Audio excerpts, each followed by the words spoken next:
Ladies and gentlemen, boys and girls, my name is MrMEOLA and welcome back to another Minecraft video. Today I have something really cool in store for you guys. I found this online while browsing through a bunch of mods and stuff. It's a mod called the Modular Furnace 2 mod, and it's made by a modder called Paul Joda. Now it's been out for a little while, but I've actually never seen it or never played with it, but I really liked what this mod does. If we head down here, I've sort of set up a little bit of a demonstration course for us to check out what this mod actually introduces to the game. I guess simply, it basically modifies the way you smelt your items. Rather than just using a regular furnace, one of these blocks right here, one of these little basic little furnace guys, you can actually create a 3x3, so it's like a 9-block big, well, it's a furnace sort of thing, and you can switch out blocks and you can modify the way it smelts your items and stuff like that.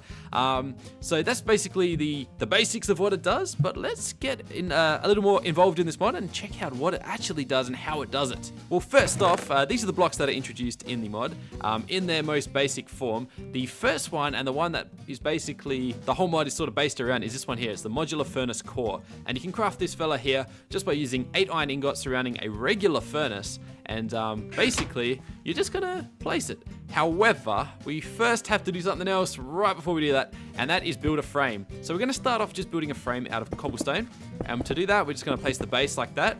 We're gonna place the back wall like so. We're gonna place the 2 side walls, and then we're gonna place the roof of it, and we're gonna leave the inside hollow, and then we're going to place our modular furnace core just on the outside right there like that. And as you can see, it's a little bit different to a regular furnace, which if we can find one of those really quickly, looks like this. It's got this little ring around it, and just by right clicking this we get this new sort of GUI, I suppose. And as you can see, our whole little block here turns into this sort of iron framed looking sort of thing. Now if we head into that again, as you can see, it's sort of like a regular furnace. It says modular furnace up the top, of course, and it's got these 2 multipliers here. Now as you can see, the efficiency multiplier is currently 0.21. This basically means that for every whatever you're smelting and for whatever fuel you're using, you will get a return of 0.21 extra than you would normally receive when smelting anything really. So the rule of thumb basically is coal will smelt 8 items. So this will basically mean that it will smelt 8.21 items, which obviously doesn't make sense. So basically if you're mass smelting, so if you're using say 8 coal to smelt a stack of items, you'll probably end up with a couple extra, maybe 2 or 3 extra items smelted, which is kind of cool. It's very basic, and that's as basic as it gets. And the second one here is the speed multiplier. So just by having the cobblestone around it, you multiply the speed by 1.14, and of course that means that your stuff will smelt quicker. Now this is where things start getting a little interesting. They don't get overly complicated. That's what I really like about this mod. The features that this mod actually sort of includes has been done in other mods like Buildcraft or Red Power and stuff like that. It's basically modifying the way things smelt and sort of making it more of an automated process. But I really like this because it's a very simple thing. It's not too expensive to actually do, and anyone could do it, no matter how young or old or experienced you are. It's a very easy thing to learn to do. So let's go into our chest here, and our first modular block is the crafting grid, basically. So it's a crafting upgrade to the modular furnace, and you can craft this just by using 4 lapis lazuli, 4 iron ingots, and a regular crafting table. Now what we do with this here, all we have to do is break the side of the furnace here, and as you can see, we've lost our modular furnace, but we can quickly fix that just by placing this block here and filling that in, and right clicking once again, it goes and seals it all into a modular furnace once again. And now if we right click it, we've got this crafting grid on the side here, which acts just as any crafting grid normally would. So let's go and demonstrate how that works. Let's craft ourselves some stone bricks. That's all it takes, and there you go, we've got our stone bricks. So regular crafting grid, and you've still got the furnace thing on the side here. Now that's all there is for that modular block. Now this is where things get kind of fun and a bit more complicated. You may remember earlier our multiplier up here was 0.21. Well, just by adding that crafting grid, we now have 1. What this means is basically it's going to return 1 extra item per piece of coal, for example. So instead of a coal giving us 8 say pieces of iron, for example, it will now be able to smelt 9 pieces of iron. So you get a little bit more for your coal. So it gets if you don't have a whole lot of coal, it starts getting quite helpful there. we can further enhance this with these 3 blocks here, the block of iron, the block of redstone, and the block of emerald. Let's start off with the block of redstone. What the block of redstone actually does, let's head down here, is increases the speed, but it loses the efficiency. So if we click in here, as you can see, the speed is 8.14 and the efficiency is -5, or roughly. Now let's go and demonstrate what that actually means. Let's go and find some coal and some iron. Alright, now let's go and chuck these into the furnace and observe what happens here. As you can see, it moves lightning fast, but each coal only gets about a return of less than 2 actually. You can barely get 1 iron per return of coal, which is, you wouldn't want to be doing that unless you have copious amounts of coal. You do not want to be running through your coal like that because you're going to run out. You're not going to get a whole lot of things smelted for the coal that you're using. So it's not a very efficient way to go about your day or about your smelting. So let's go and take those out there and move on to the second block, which is the iron block. Now what this does is kind of the opposite. It increases the efficiency. It does not affect the speed though. So the speed is still 1.14, which is still a lot, well, it's still better than what you'd get with a normal furnace, but the efficiency is a lot more. So for example, let's go and put our 20, let's leave 20 in there just to make it easier to notice, and we'll put 1 coal in. Now what this should normally do is smelt us, my bad, let's fix that. What this should normally do is return us 8 iron here, but let's see exactly how many iron we get smelted. So as you can see, that actually ended up returning 18, 10 more than normal. So that's basically how the iron block and the redstone block work. But those are actually like complete extremes. There's no way you're gonna have an entire iron casing or entire redstone casing. It's a bit silly to go all extreme like that. So now for the third block in my inventory, the block of emerald. This block actually affects something completely independent of the efficiency and the speed. Just by placing the block in here and going like this, it increases the amount of XP that you get returned for smelting regular items. So it's quite handy. It's pretty good, I guess, for leveling up and stuff, so you can I guess, work on enchanting your picks and armor and weapons and stuff like that a lot quicker than normal. I'm not sure exactly how much better it increases, but you can only place 1 in there. You can place as many emerald blocks as you like around it. However, they do not stack. The maximum experience that it can return is obtained just off placing 1 block. Wow, I'm getting stuck for words here.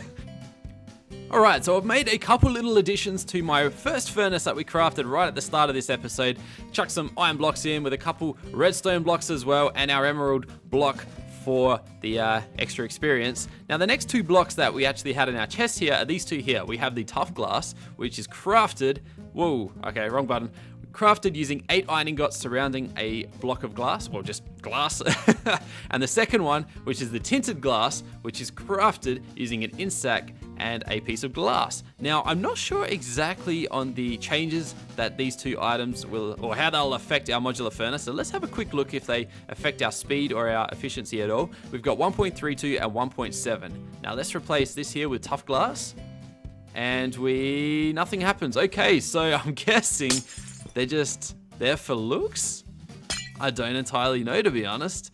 I thought you could do that, but I guess you can't. So basically, these 2 blocks here don't really do a whole lot, unfortunately. I'm guessing they're just there for good looks, sort of fill spaces, or I don't know, to be honest. Maybe just fillers. I really don't know.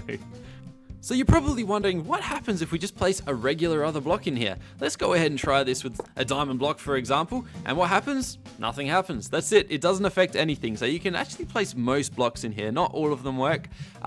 Let's try and see if our wool block works. It doesn't. So I'm guessing maybe only stone type blocks, but it really does not change anything. The only reason you would really do it is to affect the appearance of the block, I suppose, or of your furnace. That is really about it. Alright, now this is my favorite part of the mod. This here is the final block that can be added to our modular furnace here, and that is the modular furnace input-output block. Now this block here is crafted simply by surrounding your average dispenser, just a regular dispenser, with 8 cobblestone, basically. Now, basically all you gotta do is place it on the outside, right click it to form it up again, and that's all it is. It's another block sort of thing. Now, you can modify the function of this block here by holding shift and right clicking it. So right now it is set to basically suck in an input. By right clicking again, it's there to pump out an output, and by right clicking again, it's there to basically suck in fuel. So basically, to use this efficiently, what you'd like to do, well, basically the best possible use of this is to have 3 of them on your block. So let's go and place 2 more up the back here and go and set our furnace. There we go. So this one here, let's set this one to input. Let's set this one to output, and let's set that one to output, and let's set this one to fuel. So this here is the input. What we're going to do, we're going to attach a hopper to the side of it. There we go. And then we're going to place a chest on top of the hopper. So this here is our input. So the input is basically what we want to smelt. So let's go and throw some random stuff in here. And as you can see, it starts to suck out the gold ore. Now, if we right click on the furnace, as you can see, it's getting ready to be smelted. Let's go around the back once again. And this one here is our... Which one was this? This is the fuel, I believe. Let's go and chuck our chest up. Oh, okay, our chest up here and place out in all our fuel. And as you can see, if we run around here, it started sucking in the fuel and it's actually started smelting. But if we have a look, all it's going to do is build up our output here. So as you can see, we've got a lot of things we want to smelt and we have a lot of fuel we want to use. And this is the output, and it's not gonna output anything until we tell it to, or tell it where we want to put it. So let's go and break a little hole in the ground here, and we're gonna place our final hopper here. However, let's place this chest first, and then the hopper is gonna have to, okay, this is getting a bit weird now. Get down here. Place it there, so there we go. So the hopper is actually going to suck out all the contents, and it should first pop up here, and then it's gonna enter our chest. So as you can see, we have now 5 gold in the chest, and we should have nothing here. So as it finishes, it's getting sent straight into that chest. So that means what we can do, we can smelt as many different items as we like, sort of thing. I'm not sure. Oh, it's all getting sucked into here. So it's gonna get sucked into there, sucked into the furnace, and eventually it's gonna get spat out the back end over here. So yeah, that's how the input output block works. So guys, that is it for the Modular Furnace 2 mod. I really hope you enjoyed this video. It's a really awesome mod, and I want to play with it a little bit more. I'd love to do a let's play that sort of features this mod in it. I've been thinking about doing a modded let's play where I find a bunch of mods and stuff like that together. So if you're still watching at this point in the video and you'd like to see a modded let's play, like a modded survival type thing, suggest some mods that you'd like to see in it, because I'd be really interested in trying something like that out. It's a little bit different for me, but it's something I've been thinking about. But guys, thank you very much for watching this video. Really hope you enjoyed it. If you did, please go ahead, leave a like. Let me know, like I said, in the comments if there's any other mod you'd like me to check out or do or add to a modded survival type series. But most importantly, guys, have a great day. Wow, it got dark around here, and I'll speak to you guys next time. Bye for now. I'm here, I'm your statue. Your heart is a magnet, I'm coming at you. Girl, you're my target, I'm aiming at you. You're a comet, I'm trying to catch you. We can break any rule they ever taught you. Forget about anything they ever bought you. Cause me and you don't need a lot in this world to get by. Plus you know I got you, you pull me in.